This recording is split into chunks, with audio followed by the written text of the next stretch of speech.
ఇల్లు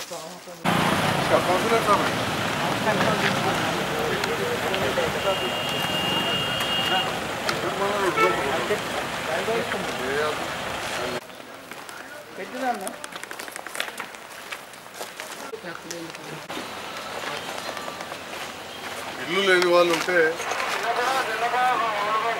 పార్థివ దేహాన్ని అంటే చనిపోయిన వాళ్ళ శవాన్ని పార్థివ దేహాన్ని ఉంచడానికి ఆ గది ఏర్పాటు చేయబడ్డది. అదేవిధంగా వాళ్ళ కుటుంబ సభ్యులు కర్మకాండ ఎవరికి కూడా అవసరం పడితే ఉండడానికి ఈ 2 గదులు, వీటికి దారి కూడా వాళ్ళకి అటు శ్మశానం వైపు కనబడకుండా మెయిన్ రైట్ చోటు ఉండే విధంగా ఇక్కడ ఏర్పాటు చేయబడ్డాయి. అంటే ఒకేసారి ఒక 2 కుటుంబాలు కూడా ఇక్కడ ఉండుకోవచ్చు. ఇది వంట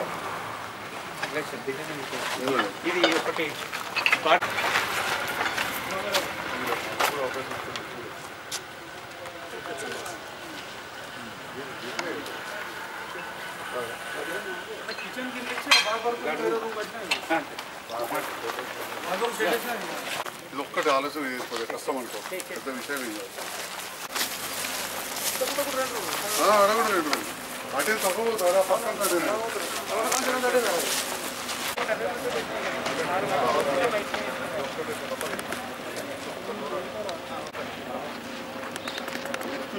కొద్దిగా మనం సీసీ అవన్నీ అనుకున్నాం కదా.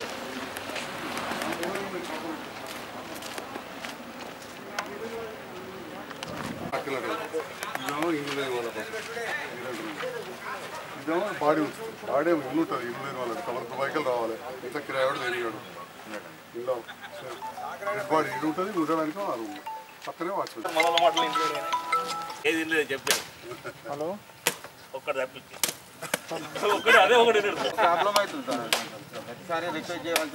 ఇక్కడ క్రైస్తవులకు హిందువులకు దూరం కానీ దిగాలి కానీ అందరికీ వాళ్ళకు 2 ఎకరాలు.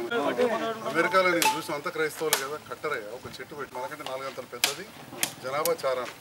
మీరు ఇవ్వండి, ఒక సిస్టమ్ తోటి వెళ్ళిపోతే 35 కోట్ల జనాభాకి ఎడిగిదాలి. విన్నావా?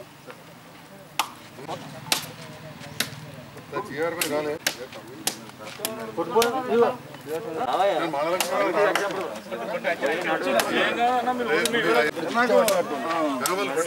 ఫోన్ చేసిండ్రు.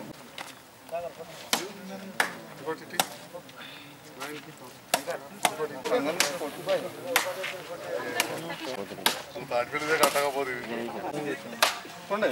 మడిఫికేషన్ వచ్చింది, ఏదో ప్రభా తప్పాలన్న వాడు అన్ని స్టడీ చేస్తున్నా రోజు.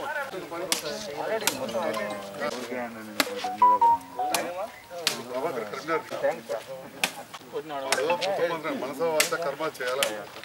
నీకు ఇక్కడ వర్క్ ఇన్స్పెక్టర్ వాళ్ళు ఏం పేరు? వేణు. చూసుకున్నావా? మొదలు పెట్టి అమెరికా నుంచి కొడుకు పంపుతుండే, అమెరికా నుంచి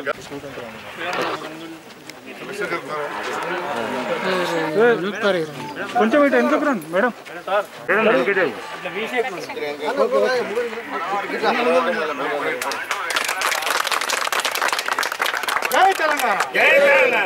సార్ ఒకసారి కార్యక్రమం ముందుకు రాక ఈనాడు ఈ మహానుభావుడు మన సంజయ్ సాబు గారు అన్న నేను చేస్తానని చెప్పి దాదాపు 80 లక్షల వర్క్ పెట్టించిన పని నడుస్తుంది. దాదాపు 90% పని అయిపోయింది. ఇంకొక 30-40 లక్షల పని కూడా పెడుతున్నది. ఈనాడు మన పుల్లేగడ్డ గారు కూడా సారు గొడవ పెట్టి చుట్టూ కాంపౌండ్ పెట్టారనుకుంటున్నాం. ఒక 4 గద్దెలు కట్టారని సార్ మనవి చేస్తున్నాం. మా కార్యవర్గం తరఫున ఆ తరఫున ఆ కార్యం పెట్టుకుని దీన్ని ఏ విధంగా అంటే బృందావన్ గార్డెన్ లెక్క, శంకర్ గార్డెన్ కాదు బృందావన్ గార్డెన్ లెక్క చేయాలని చెప్పము నేను మన డాక్టర్ సాబు గారిని మనవి చేస్తున్నాను. నేను ఇక్కడికి వచ్చి అంతే గార్డెన్ అనేది ఏంది సర్గలోకానికి ఉన్నదని చెప్పి వాళ్ళందరూ ఆనందపడాలని చెప్పి మా సార్కు నేను విన్నవించుకున్నాను. మా సార్ కూడా తప్పకుండా చేస్తా శ్రీ అని చెప్పిండు. మీ అందరి సహకారంతో పని కావాలని చెప్పి మరోసారి వేడుకుంటున్నాను. జగిత్యాల పట్టణంలోని మోతే రోడ్లో ఉన్న శంకర్ ఘాట్ శ్మశాన వాటిక అభివృద్ధి పనుల భూమి పూజ కార్యక్రమానికి నన్ను ఆహ్వానించిన మనందరికీ తెలుసు. ఈ మోతే శ్మశాన వాటిక చాలా పురాతనమైనది. కానీ ఎలాంటి మెయింటెనెన్స్ లేకుండా, వసతులు లేకుండా చాలా ఇబ్బందులు ఉండే. ఎక్కడనో బాత్రూమ్లు ఓ పక్కకు.